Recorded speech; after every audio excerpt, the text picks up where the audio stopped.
Hello, fiber friends.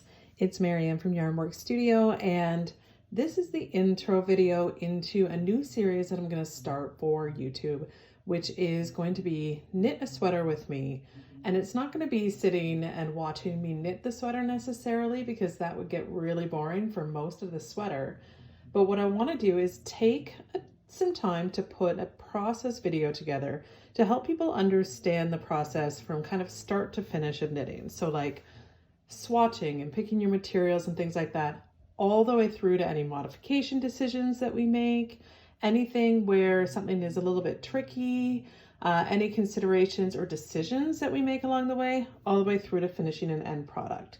So this is the intro video. I'll show you the sweater that I'm gonna make, and guess what? I've already made it before, so I can show you what that one looks like.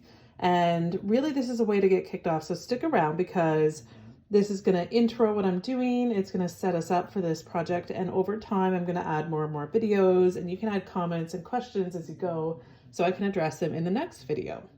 But to start off, I'm gonna give you my little disclaimer. I'm not editing videos. I'm finding when I try to edit videos, it's taking me way too long, and often I abandon them altogether. So to get the content to you, the lighting won't be perfect, the production value will suck, but the content is gonna be perfect. And it's all the stuff that I learned along the way as I started knitting garments. So, dun, dun, dun, this is the sweater pattern that I'm gonna be making. It's a cardigan. It's by Andrea Mowry. On Instagram, she's Drea Renee Knits. You can find it on Ravelry if you use Ravelry. If not, you can find it on her website as well. But it's a striped cardigan. I'm not going to do the buttons because I'm not a button person, and that's fine.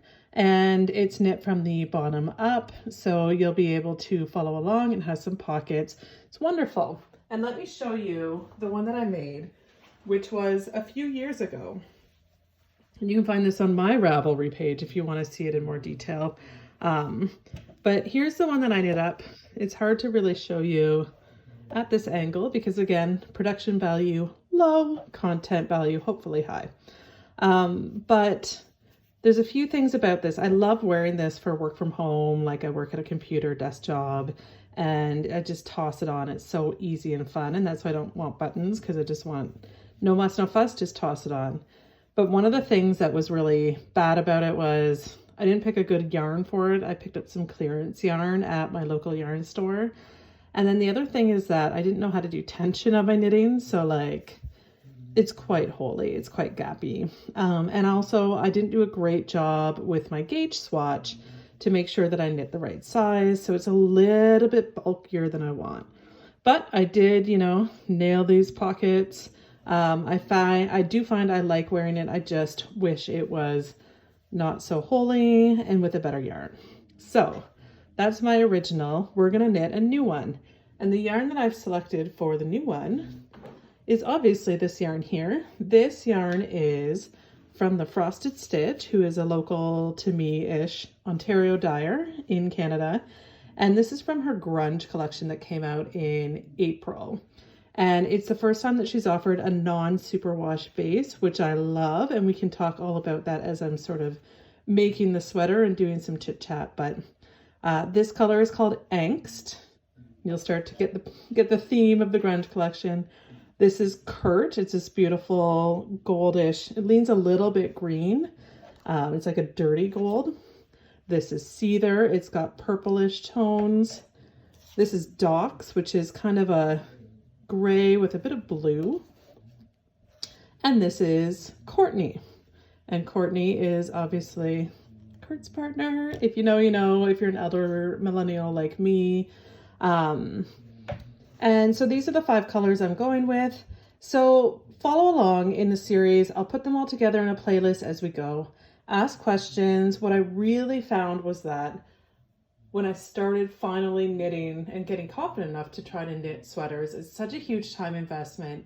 And I would continuously just sort of end up with all these just sort of different decision points. And I couldn't find good resources for how to decide. So I'm going to make this hopefully a nice series where we'll talk it all through.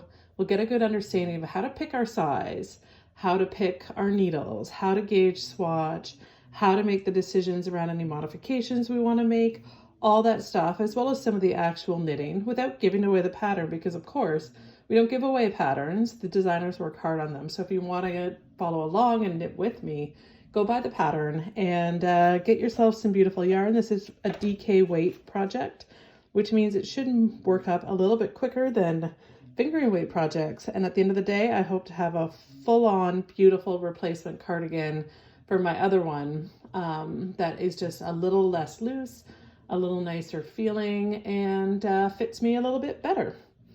So looking forward to the journey. Next up is going to be swatching.